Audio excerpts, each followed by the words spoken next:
Hey everybody, it's Aluna Michaels, Esoteric Astrologer. How are you doing? Sorry my video is late this month. I moved and I've had computer problems, I'm gonna have to get a brand new computer tomorrow. And so Mercury retrograde for me, oh well. Mercury is direct now and we'll talk about that.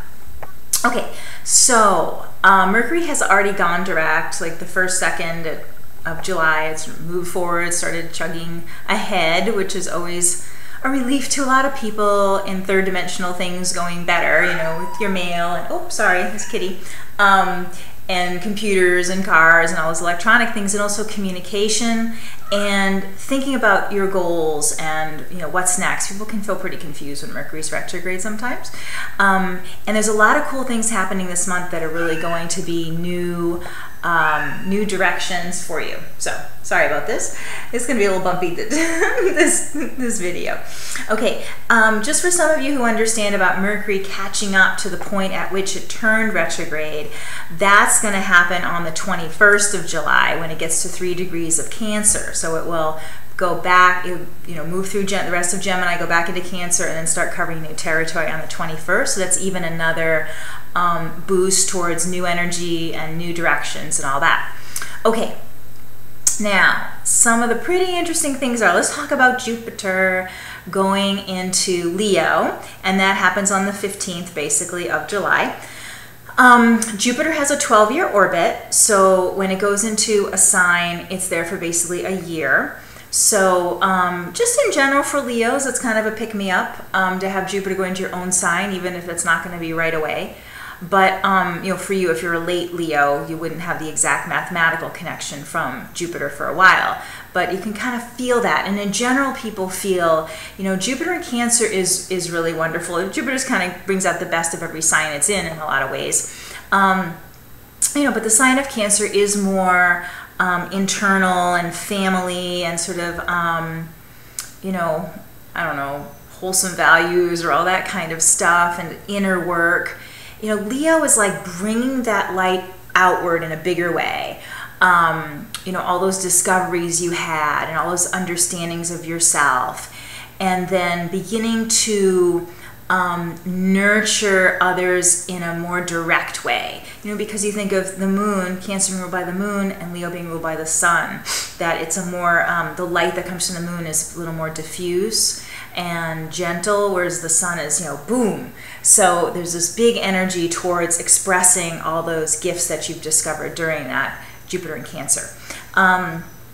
Jupiter in Leo is also great. Other people just tend to feel more open and happy, and in general too, when Jupiter goes into a new sign, there's a woo, because it's a new energy of Jupiter.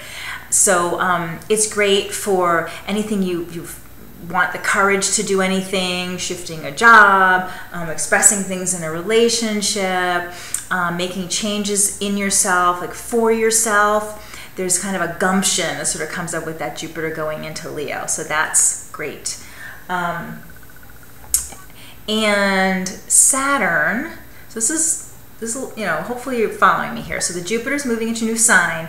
Saturn is going direct because Saturn has been retrograde. Then we'll talk about Uranus turning retrograde itself. But Saturn going direct, this is really nice. Just kind of like the Mercury retrograde is an internal time. So if you think about it, that Cancer is an internal sign, so Jupiter's been in Cancer, it's going into Leo. Mercury direct because thinking and communication being directed inward, and then goes forward. And that opens that channel up. Saturn also going direct is really helpful for coming out of periods of introspection. And because Saturn's in Scorpio, a lot of things that could have been discovered about financial issues, power issues, sexuality issues, trust issues. So again, people, because this is all happening around that same time, 15th, 16th, 20th, right in there of the month, there's a big shift forward of energy where people are willing to you know, even things if you've been trying to get a new job, trying to have spiritual breakthroughs, it's like you can see what your blocks are. You can, other people remove their own blocks. They might not know why, but they're just more open, and you know, people are ready to do things and ready to bring their defenses down. So generally that's a great thing. And Saturn's been retrograde since the first part of March, so that's a nice long time it was retrograde.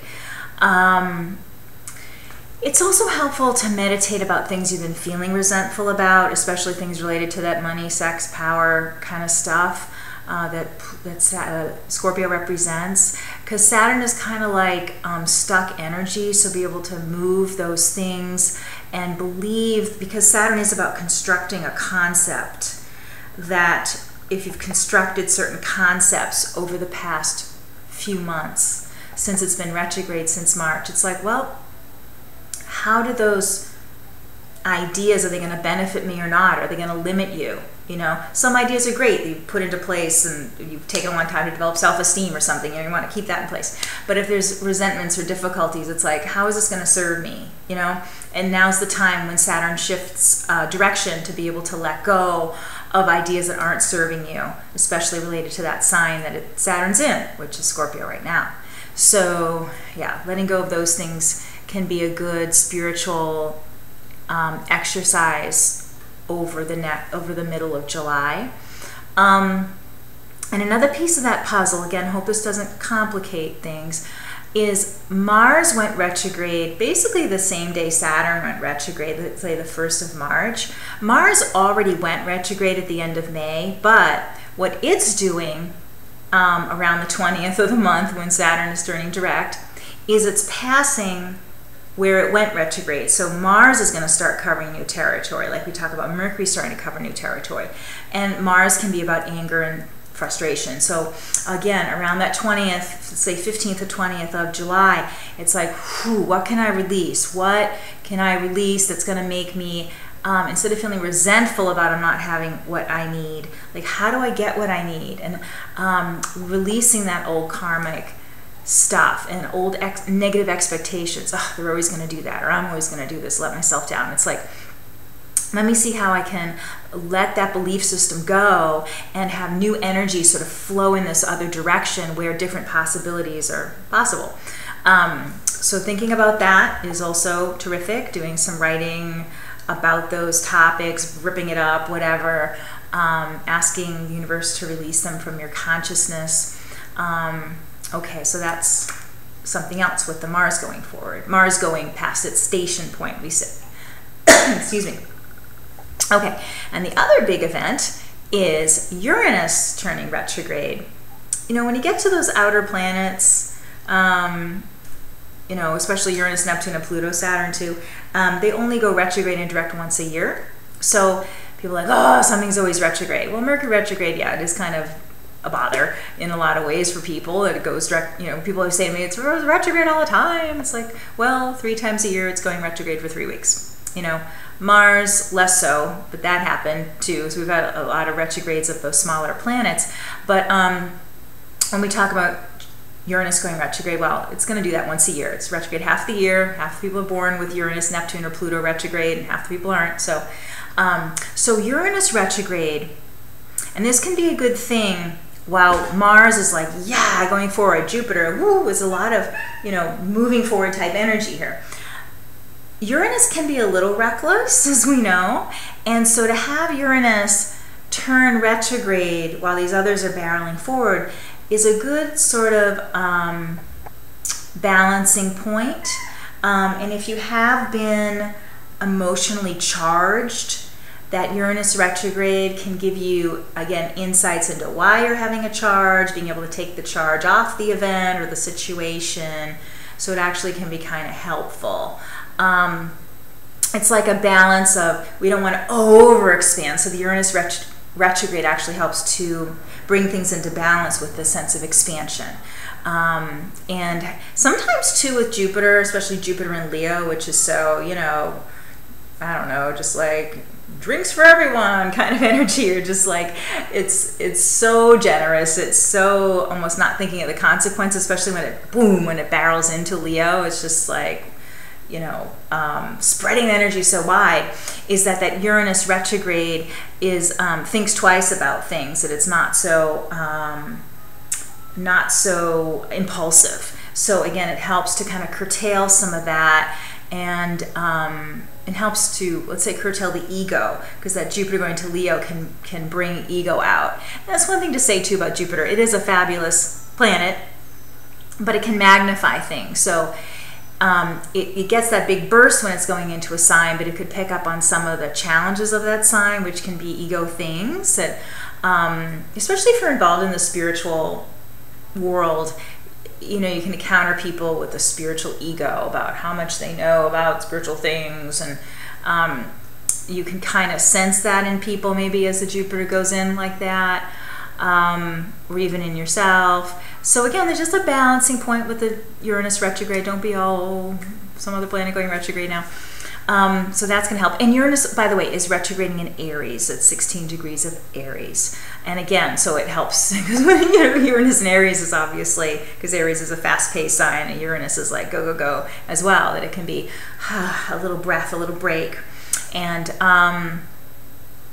you know, too, and let's just see, Uranus won't go direct until, I'm sorry, I didn't have that in my head. It's basically at Christmas time. So, you know, there's plenty of things that will, you can think about until then. With Uranus, it's, you know, how you get in your own way. It can show you some of those things. You know, and especially if we pair it in a different way with the Jupiter in Leo. And this is an interesting thing that's just coming to me to talk about with Jupiter in Leo, is being able to accept compliments. Why can't you accept compliments? So this is the thing about that ego too, that sometimes we're on the spiritual path, you can have that spiritual ego, but other times it can bring up insecurities, like I'm not allowed to feel good about myself with certain qualities. I have to be so self-effacing. So that can be something too that comes up about, you know, why do I just brush off compliments? And how do I have a balanced ego on a spiritual path? And, you know, part of that, because Uranus is so much about uniqueness, and Jupiter is about, well, both Uranus and Jupiter really are about being group conscious. How am I an individual within the collective? And, you know, knowing that the universe is giving you this unique chart, your unique soul path, your soul's history, that is bringing a particular set of energy to the planet and to people around you, and this is a gift to everyone around you, and no one else can replicate that but you. And to be able to allow that to flow and know that that's benefiting the collective. So your uniqueness is making the collective what it is. It wouldn't be that particular collective without you in it. To be able to see that that's a spiritual energy flowing through you, that's wonderful. The way you express things, you know, the way you've experienced it. And to sort of, you can kind of watch for the negative type spiritual ego of, you know, oh, over there it was so great, or, you know, I know almost all these things about chakras or whatever, and then be able to say, well, also, I can't go all the way back and just say, oh, I know nothing. It's like, how do you balance those things? So I think the Jupiter going into Leo and the Uranus retrograde is trying to make you feel comfortable with your gifts and how they're expressed. And there can be some, you know, confusion for yourself about how to express that, or in a relationship or whatever. But I think that over the month, you'll start thinking about that, and over the months to come, to know that the more you are working to release the ego, the more those gifts can flow through. So there's just that trick of the spiritual ego. And I think that's something that then melts away when you're doing more meditation, and trusting that process of evolution, you know, that's going to, I think, and that's one thing too when we talk about the group conscious, and sorry I'm getting up a little bit of a tangent, but that spiritual ego can be something that then you're trying to move into a sense of merging with your soul, merging with the all, and the spiritual ego can be a way that, a trick of the ego that it seems like, oh, it's about spirituality, but it's still separating you because I know more than you, or I know different things, or something like that. So it's like, again, how am I unique and blending rather than unique and, above? So I guess, yeah, it's more of, instead of above or below, I'm the worst, I'm the best, it's I'm awesome but within, and everyone else eye to eye are awesome with me. So that's probably part of that dance of the Uranus retrograde Jupiter in Leo, and just enjoy that flow of energy and of all those planets moving the way they're moving. If you would like a session, you can always visit my website, alunamichaels.com. My phone number is there. You can email me. I've got other videos and stuff there for you. You might want to look at the Leo video if you're having some things about that Jupiter in Leo. Even if you don't have a Leo sun sign, you might want to look at that one. And I'm going to be starting my own radio show, internet radio show, Embody Mind Spirit Radio, which I'll let you know more about. And that's going to start in August. It's going to be the first Monday of every month at 10 Eastern time. It'll be live, but then it'll also be archived, and I'll let you know about that. So thanks for growing and learning about all these energies, and I will talk to you next month.